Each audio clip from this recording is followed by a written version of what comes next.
ओम नमः शिवाय। मेरी शिवरात्रि में विघ्न डालने वाले दुष्ट कौन है तू? अरे कौन है रे तू? हिरण्याक्ष, भोलेनाथ, तुम्हारी तपस्या सफल हुई। अंधकासुर तुम्हारा ही पुत्र है। मेरा पुत्र? अंधकासुर मेरा पुत्र है? तो क्या मेरा पुत्र अंधा है? इस अंधे पुत्र का पिता बनकर मैं क्या करूंगा शिव शंकर? मैंने आपसे पुत्र मांगा था, अंधा पुत्र नहीं। ऐसा पुत्र मेरा सहायक कैसे होगा? मुझे इसकी सहायता करनी होगी। हमारे श्वेत से उत्पन्न तुम्हारा यह पुत्र चमत्कारी है हिरण्याक्ष।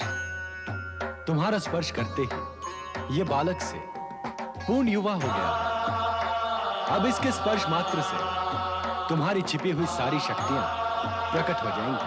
सारी शक्तियां शिव शंकर? हाँ, 1 सहस्त्र असुरों का बल तुम्हें प्राप्त होगा। अंधकासुर तुम्हारे लिए परम सौभाग्यशाली पुत्र सिद्ध होगा। किंतु शिव शंकर, चिंता न करो हिरण्याक्ष। तपस्या के बल पर कुछ समय पश्चात यह स्वरूपता और दृष्टि भी प्राप्त कर लेगा। यह सुंदर और दृष्टिवान हो जाएगा। हे देवाधिदेव शिव शंकर, आपकी इस कृपा से मैं धन्य हो गया। मेरे प्राण सदा ही आपके नाम का स्मरण करते रहेंगे। तुम महाप्रतापी दैत्य हिरण्याक्ष के पुत्र हो अंधकासुर। अपने पिता की सहायता करके उनके वंश का गौरव बढ़ाओ। तुम्हारा कल्याण हो।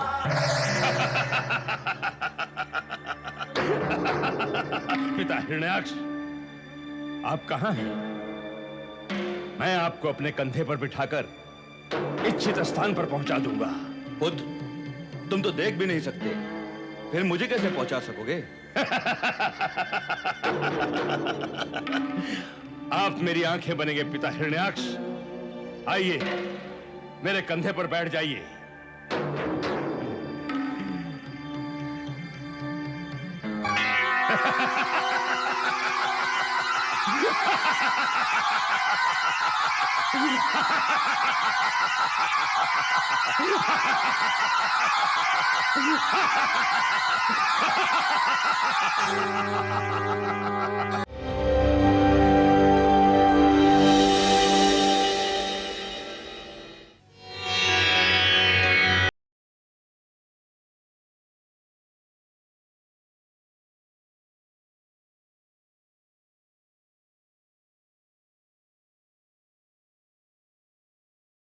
ओम नमः शिवाय।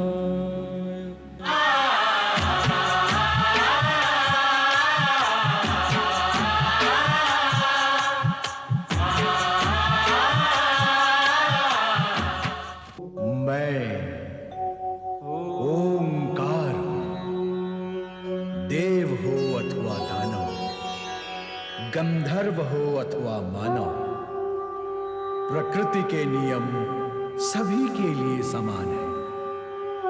मैं भी न टूट नियमों का पालनहार हूं।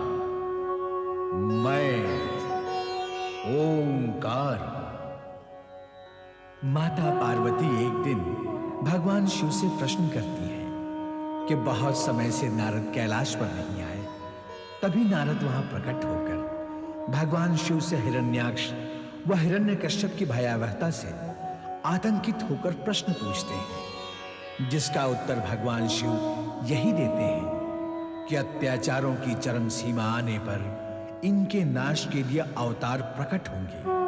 उधर स्वर्गलोक पर आक्रमण कर असुर वहां अधिकार कर लेते हैं। तो जान लो वो सत्य जिसने हमें चिंतित कर रखा है। मैं पृथ्वी और पाताल पर तब तक विजय नहीं कर सकता जब तक एक पुत्र का पिता ना बन जाऊं। तुम हंस क्यों रही हो? अरे तुम हंस क्यों रही हो? मुझे नहीं पता था कि मेरे पतिदेव इतने भोले हैं। इतने भोले? कितने भोले? इतने भोले कि ये भी ज्ञात नहीं कि पुत्र विवाह के तुरंत बाद नहीं, अनेक मास पश्चात होता है। तुम मुझे भोला समझकर हंस रही हो और मैं तुम्हें अज्ञानी समझकर सब सुन रहा हूँ। मैं अज्ञानी? अरे मैं तो यही कह रही हूँ कि अभी-अभी हमारा विवाह हुआ है और समय आने पर हमें पुत्र की प्राप्ति भी हो जाएगी। नहीं वराक्षी, नहीं। मुझे पुत्र तुमसे नहीं, भगवान शिव की आराधना से प्राप्त होगा। क्या?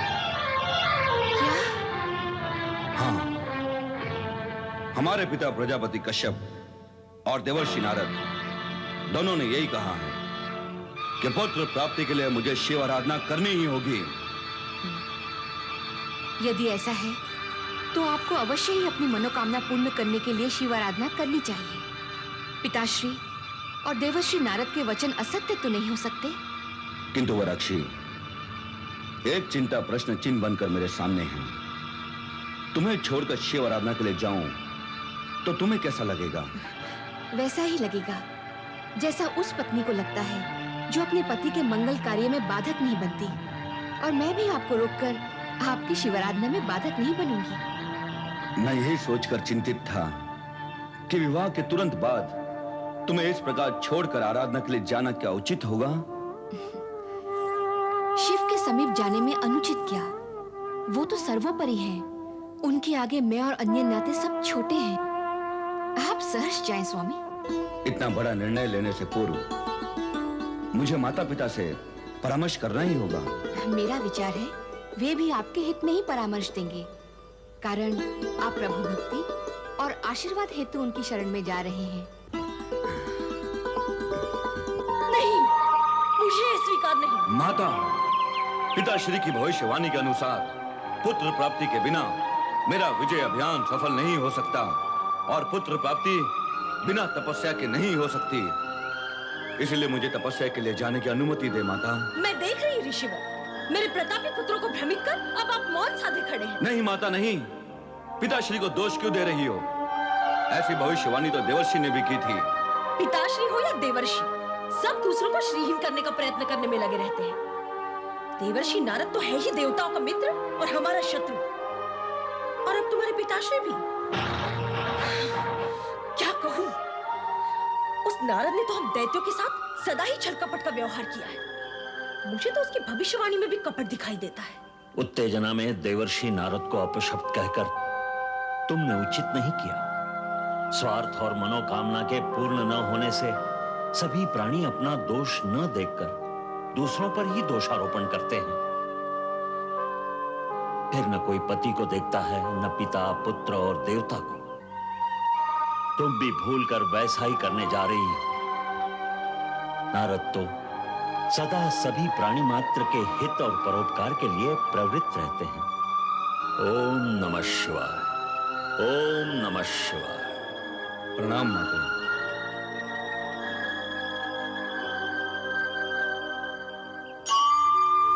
देवी पार्वती, इस तरह हमारी ओर एकटक क्या देख रही हो?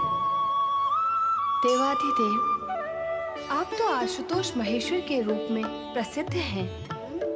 सभी की मनोकामना भी पूर्ण करते हैं। मेरी भी एक इच्छा पूर्ण करें भगवान। जब ये मानती हो कि हम सभी की इच्छा पूर्ण करते हैं, तो फिर क्या कारण है कि हम अपनी अर्धांगिनी की इच्छा पूर्ण नहीं करेंगे? अपनी इच्छा कहो देवी।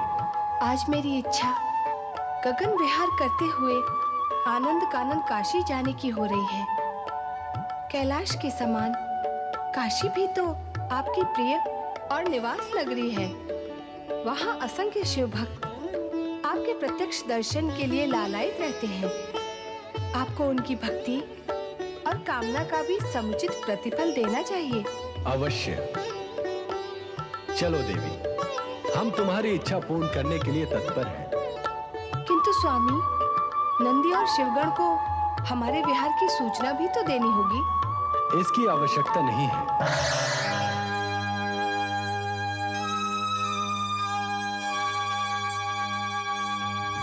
नंदी भैया, भगवान भोलेनाथ और माता पार्वती कहाँ गए हैं? क्या बताऊं और कैसे बताऊं? कि वे कहाँ गए हैं। इस विषय में जितना तुम्हें ज्ञान है उतना ही मुझे है। लगता है भोलेनाथ किसी भक्त की पुकार सुनकर उसकी सहायता के लिए गए हैं। और माता पार्वती वे भी साथ ही गई होंगी। हमें तो लगता है हम सबको चकित करने के लिए वे अदृश्य हो गए। अब क्या होगा नंदी भैया? क्या होगा भैया, जब तक वो प्रकट नहीं होंगे प्रतीक्षा तो करनी ही होगी।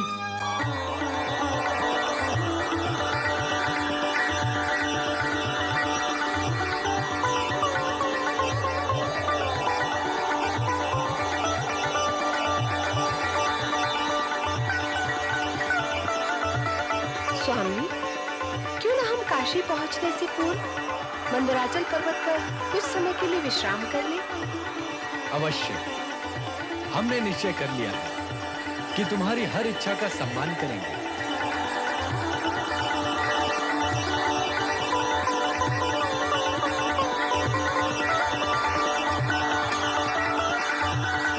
ओम नमः शिवाय, ओम नमः शिवाय, ओम नमः शिवाय, ओम नमः शिवाय, ओम नमः शिवाय, ओम नमः शिवाय। हे शिव शंकर, मैं उस समय तक कठोर तपस्या करता रहूंगा जब तक आप प्रसन्न होकर मुझे पुत्र प्रदान नहीं करेंगे। ओम नमः शिवाय, ओम नमः शिवाय, ओम नमः शिवाय, ओम नमः शिवाय। नारायण नारायण नारायण, श्रीमन नारायण नारायण नारायण।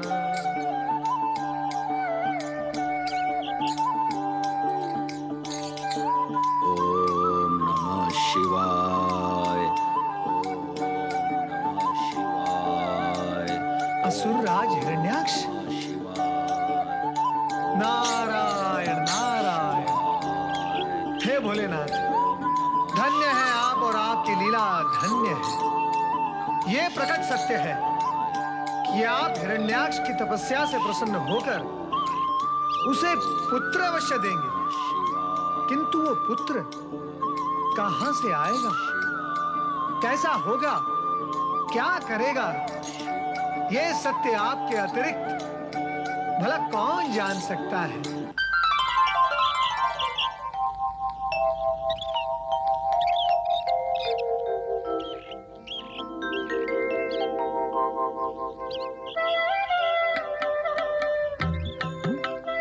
कहो प्रिय, हिमालय मनभावन है अथवा मंदराचल? हिमालय। इसलिए कि हिमालय तुम्हारे पिता का घर है।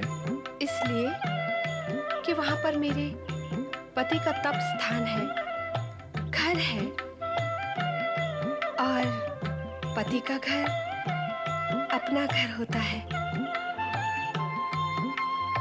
प्रिय, सौंदर्य तुम्हारे मुखमंडल पर ठहरकर इतना अधिक सौंदर्यमय हो गया है कि अब वहां से दृष्टि हटाने को मन ही नहीं करता।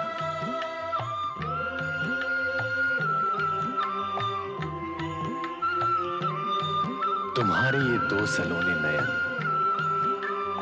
लगता है मानो प्रेम सुधा के दो घट हैं, जिनसे लज्जा और आकर्षण की सुधा टपक रही हो।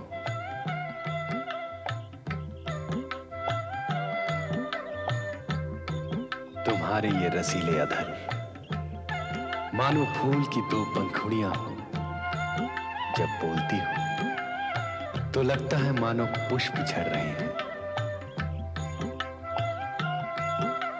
तुम्हारा ये रूप लावण्य, आकर्षण और मनोहारी सौंदर्य देखकर इच्छा होती है कि युगों युगों तक तुम्हारे इस सुंदर मुखमंडल से आंखें न हटाऊं।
स्वामी, ये विचित्र प्राणी कौन है?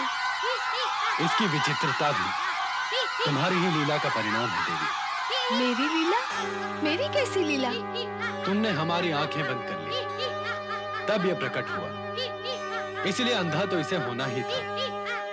अब चूंकि इसका निवास राक्षसों के साथ होना है, इसलिए यह राक्षसी रूप के साथ प्रकट हुआ है। अब तुम्हें ही इसका लालन पालन करना होगा। मुझे? हाँ, जब तक ये अपने निर्धारित स्थान पर नहीं पहुंच जाता, तब तक तुम ही इसे पालोगी। पर इसका निर्धारित स्थान है कहाँ? कुछ समय पश्चात तुम्हें सब कुछ ज्ञात हो जाएगा।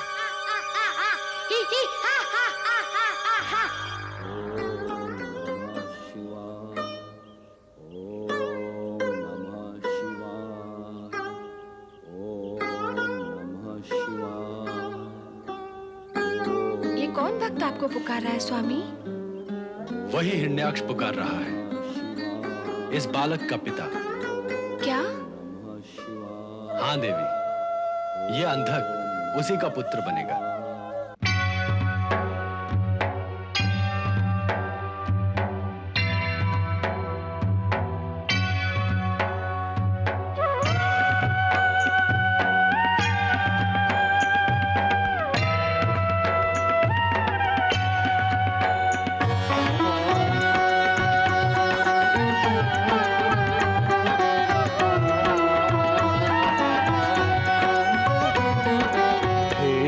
यशोधन पुष्पलोचन हे जटिल करुणाकरन, हे यशोधन पुष्पलोचन हे जटिल करुणाकरन, नमन करके आपको पल, नमन करके आपको पल पल पुकारे मेरा मन।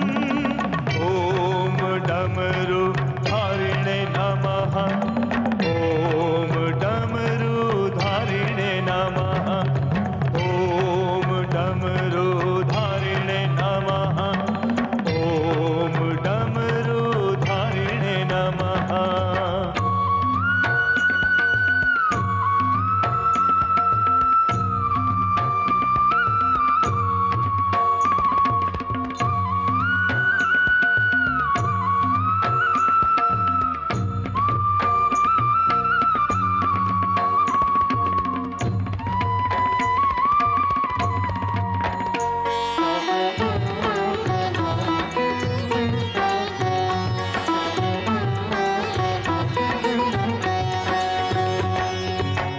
हिरण्यगर्भा भस्म प्रियः सर्वभूतः महेश्वरः, पुत्र धन की भिक्षा मांगो आपसे है धनेश्वरः, आत्मा की वाटिका में, आत्मा की वाटिका में कर दो विकसित एक सुमन। ओम डमरू धारिणे नमः, ओम डमरू धारिणे नमः, ओम डमरू धारिणे नमः, ओम डमरू धारिणे नमः।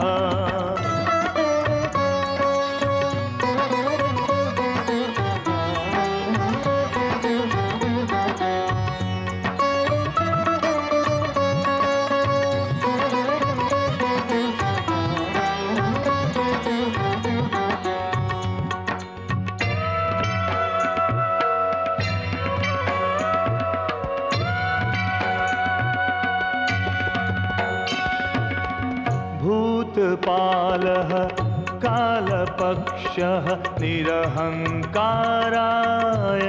नमः, हे कपाली हे महाभुज कालपक्षाय नमः, तेजोमयः शब्द ब्रह्म, तेजोमयः शब्द ब्रह्म, चाहूं बस मैं एक किरण।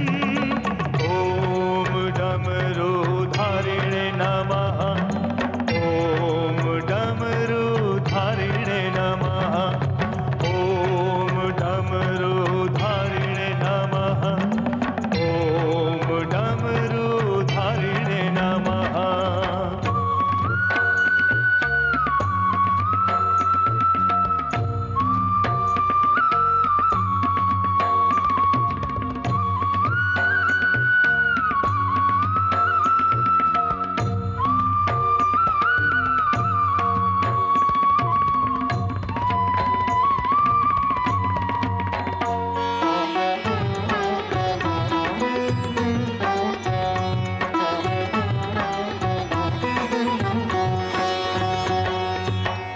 सर्वयोनिः धुर्जटिः हव्यवाः नमो नमः।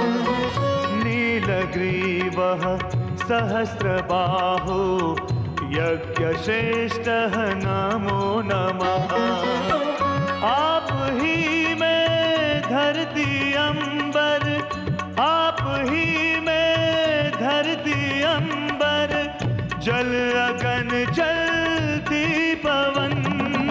ओम डमरू धारिणे नमः, ओम डमरू धारिणे नमः, ओम डमरू धारिणे नमः, ओम डमरू धारिणे नमः।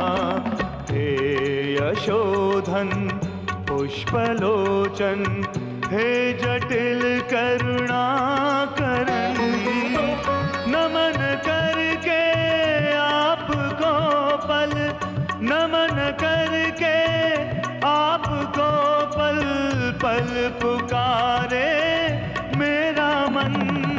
ओम डमरू धारिणे नमः, ओम डमरू धारिणे नमः, ओम डमरू धारिणे नमः, ओम डमरू धारिणे नमः।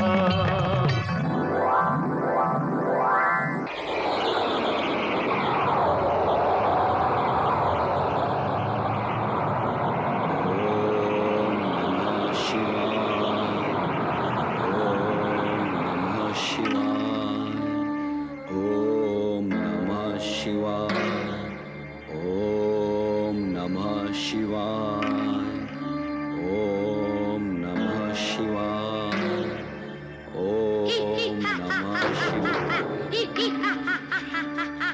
मेरी शिवरात्रि में विघ्न डालने वाले दुष्ट, कौन है तू? अरे कौन है रे तू? हिरण्याक्ष, भोलेनाथ, तुम्हारी तपस्या सफल हुई। अंधकासुर तुम्हारा ही पुत्र है। मेरा पुत्र? अंधकासुर मेरा पुत्र है? तो क्या मेरा पुत्र अंधा है? इस अंधे पुत्र का पिता बनकर मैं क्या करूंगा शिव शंकर? मैंने आपसे पुत्र मांगा था, अंधा पुत्र नहीं। ऐसा पुत्र मेरा सहायक कैसे होगा? मुझे ही इसकी सहायता करनी होगी। हमारे श्वेत से उत्पन्न तुम्हारा यह पुत्र चमत्कारी है हिरण्याक्ष। तुम्हारा स्पर्श करते ही ये बालक से पूर्ण युवा हो गया। अब इसके स्पर्श मात्र से तुम्हारी छिपी हुई सारी शक्तियां प्रकट हो जाएंगी। सारी शक्तियां शिव शंकर? हाँ, एक सहस्त्र असुरों का बल तुम्हें प्राप्त होगा। अंधकासुर तुम्हारे लिए परम सौभाग्यशाली पुत्र सिद्ध होगा। किंतु शिव शंकर, चिंता न करो हिरण्याक्ष। तपस्या के बल पर कुछ समय पश्चात ये सुरूपता और दृष्टि भी प्राप्त कर लेगा। ये सुंदर और दृष्टिवान हो जाएगा। हे देवाधिदेव शिव शंकर, आपकी इस कृपा से मैं धन्य हो गया। मेरे प्राण सदा ही आपके नाम का स्मरण करते रहेंगे। तुम महाप्रतापी दैत्य हिरण्याक्ष के पुत्र हो अंधकासुर। अपने पिता की सहायता करके उनके वंश का गौरव बढ़ाऊंगा। तुम्हारा कल्याण हो।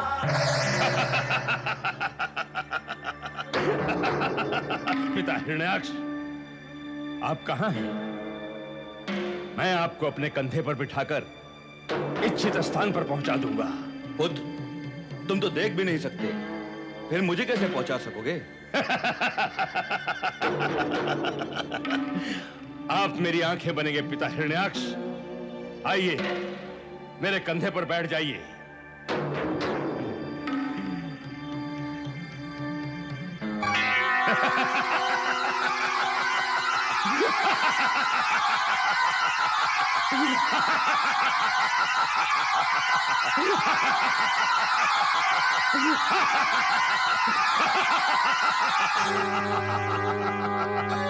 नारायण नारायण।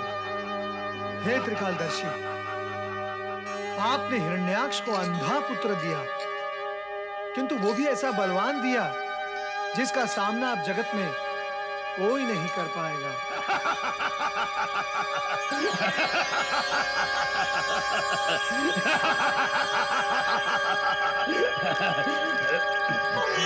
माता, माता, प्रणाम माता। चिरंजीव भव। माता, मेरी शिव आराधना सफल हुई। मेरी तपस्या के वरदान स्वरूप मुझे अपार शक्तिशाली पुत्र प्राप्त हुआ है, अंधकासुर। पुत्र, अपने पितामही को प्रणाम करो। प्रणाम पितामही। दीर्घायु हो पुत्र।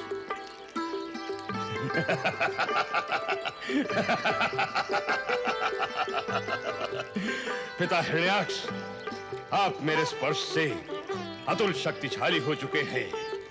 अब आप अपनी विजय यात्रा और मनोकामना पूर्ण करें। अंधकासुर की बात पर विचार करो पुत्र। अब तुम्हें अपना प्रण पूर्ण करना चाहिए। पृथ्वी पर पूरा अधिकार करके उसे दैत्यलोक पाताल ले चलो, और ऐसा करने में जो भी तुम्हारा प्रतिरोध करे उसे समाप्त कर दो। आप निश्चिंत रहे माता, मैं सर्वप्रथम यही कार्य करूंगा। महाप्रतापी असुरराज हिरण्याक्ष की जय। महाबलशाली अंधकासुर की जय। महाप्रतापी असुरराज हिरण्याक्ष की जय। मेरे शूरवीर असुरों, दैत्य माता दिति के आदेशानुसार हम इस पृथ्वी लोक को दैत्यों के साम्राज्य पाताल लोक ले जाएंगे और संपूर्ण मानव जाति को अपने अधीन कर लेंगे। महाप्रतापी असुरराज हिरण्याक्ष की जय। महाबलशाली अंधकासुर की जय।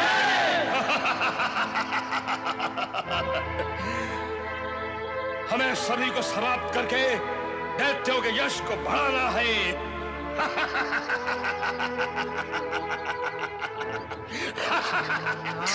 पृथ्वी के सभी राजाओं को हम पराजित करेंगे। यदि वे दैत्यों की दास्ता स्वीकार कर पाताल लोक नहीं चलेंगे तो हम उन्हें यही समाप्त कर देंगे। शिव शिव शिव शिव शिव शिव शिव शिव शिव। समाप्त करने का विचार? तुम्हें कभी विश्राम नहीं मिलेगा नारद। दुष्टता अपना विस्तार करेगी, निर्दोष प्राणी फिर पीड़ित होंगे और तुम्हारा कार्य भी बढ़ेगा। नारायण नारायण। नारद, जब तक दुष्ट और दुष्टता इस जगत में है, तब तक तुम्हारे हाथ में विश्राम रेखा कभी नहीं बनेगी। आक्रमण!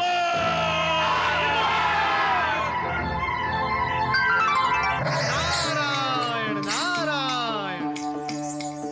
कल्याण हो। अरे नंदी, तुम सब इस प्रकार शांत और मौन क्यों खड़े हो? और भगवान भोलेनाथ और माता पार्वती कहाँ हैं? देव ऋषि, आपके इस प्रश्न में अब नवीनता नहीं रही। अनेक बार आप प्रश्न कर चुके हैं और सदा उसका एक ही उत्तर होता है कि हमें कुछ भी ज्ञात नहीं। तुम्हें कुछ भी ज्ञात नहीं? कैसे होगा? वो कभी हमसे कुछ कहकर जाते नहीं। इस बात का हमें दुख भी है कि वो हमें बिना बताए क्यों चले जाते हैं। अब पता नहीं हमें कब तक उनकी प्रतीक्षा करनी होगी। प्रतीक्षा का समय नाम स्मरण में लगा दिया जाए तो समय शीघ्र ही कट जाता है नंदी महाराज। तुम सभी भोलेनाथ का नाम स्मरण करते हुए ओम नमः शिवाय का जाप आरंभ कर दो। तुम्हारा समय भी कट जाएगा और ओम नमः शिवाय की ध्वनि जैसे ही भोलेनाथ तक पहुंचेंगी वे स्वयं प्रकट हो जाएंगे। कहाँ चले देव ऋषि? आप तो भोलेनाथ के दर्शन करने आए थे। उनके आने तक ठहरे और उनके दर्शन करके ही जाएं।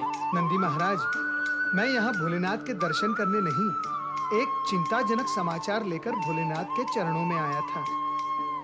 विषय गंभीर है, अतः ब्रह्मलोक जाकर ही चिंता का समाधान करना होगा। ऐसा चिंताजनक समाचार क्या है देव ऋषि? नंदी, चिंता का जो भार मैं अपने मन पर ढो रहा हूँ वो तुम्हारे मन पर रखकर तुम्हें चिंतित क्यों करूं? भगवान भोलेनाथ सब ठीक कर देंगे। तुम सब उनके आने तक उनका नाम स्मरण करो। नारायण नारायण। समय व्यतीत करने के लिए देव ऋषि अति उत्तम उपाय बताकर गए हैं। भगवान भोलेनाथ का जाप हम सबको आरंभ करना चाहिए।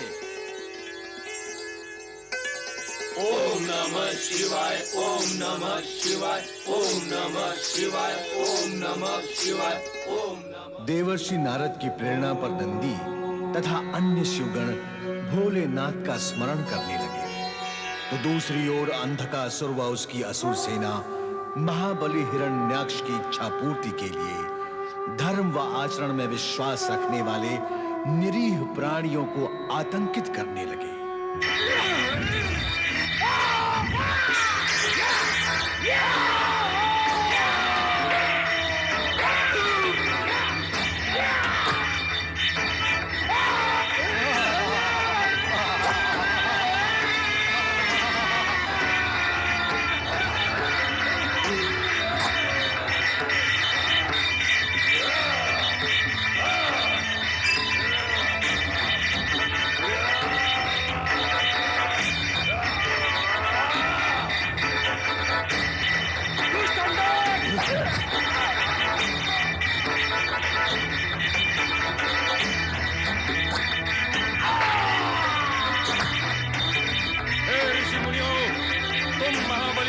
को अपना आराध्य मानते हो या नहीं? कदापि नहीं।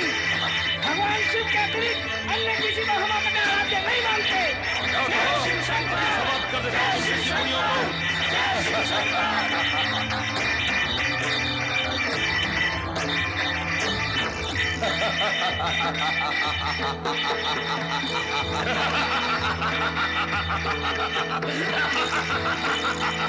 महाबली दैत्यराज हिरण्याक्ष की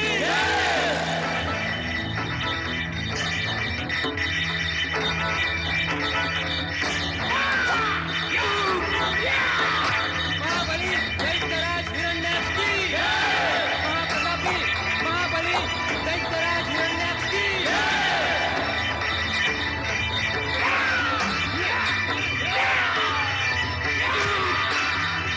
जय शिव शंकर।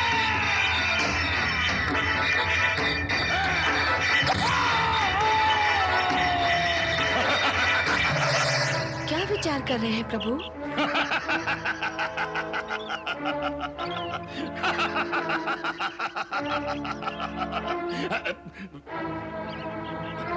मैं कहाँ हूँ?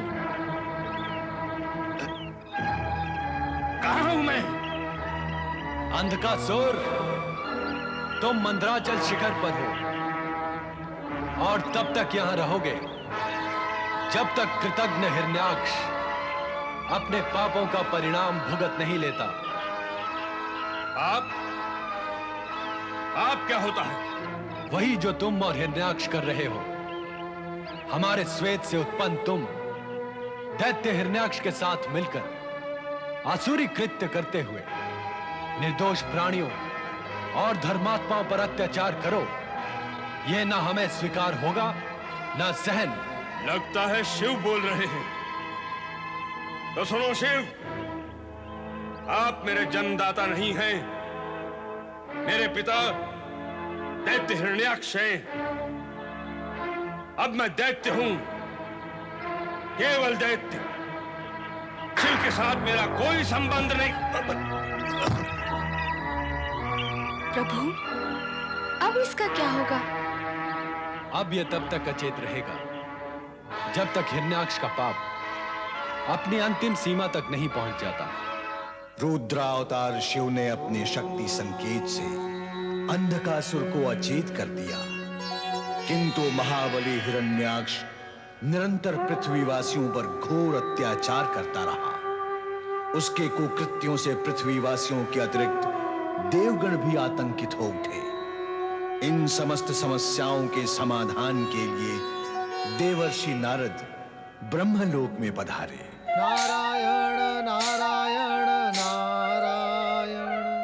हे परमपिता, नारद का प्रणाम स्वीकार करें।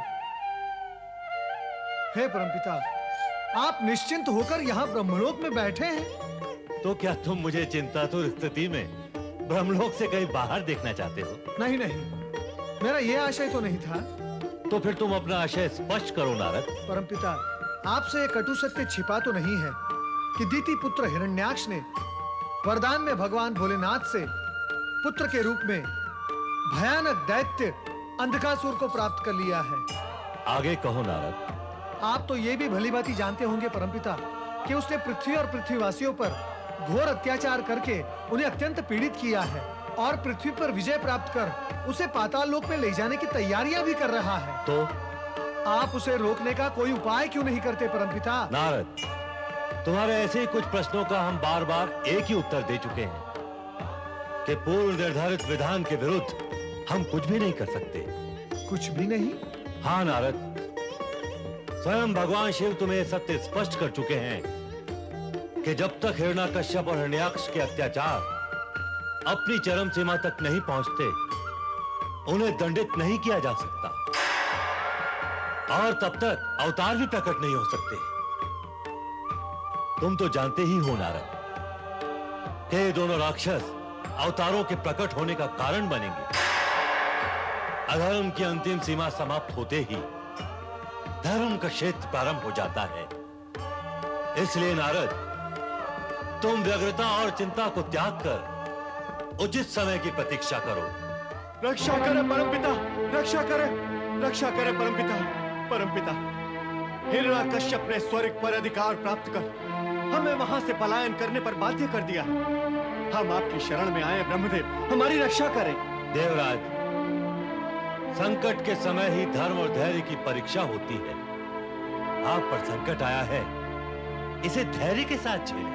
कैसे परमपिता, कैसे झेलें? अब तक क्या हमने कम दुख, संकट और आक्रमण झेले हैं? अब और कितना झेलें? इन सब प्रश्नों के उत्तर में मैं जो कुछ कहूंगा वो भी प्रश्न के रूप में ही होगा, और इन प्रश्नों का उत्तर तुम दे नहीं पाओगे देवराज। इसलिए उचित यही होगा कि तुम धर्म स्थलों और तीर्थ स्थानों पर जाकर धर्मात्माओं का सत्संग करो। देवेश्वर शिव और श्री हरि विष्णु की कृपा प्राप्त करके विश्वास प्राप्त करो, सब मंगल होगा। भगवान शिव के नाम का स्मरण करें, धैर्य और शक्ति प्राप्त होगी। जैसी आपकी आज्ञा परमपिता।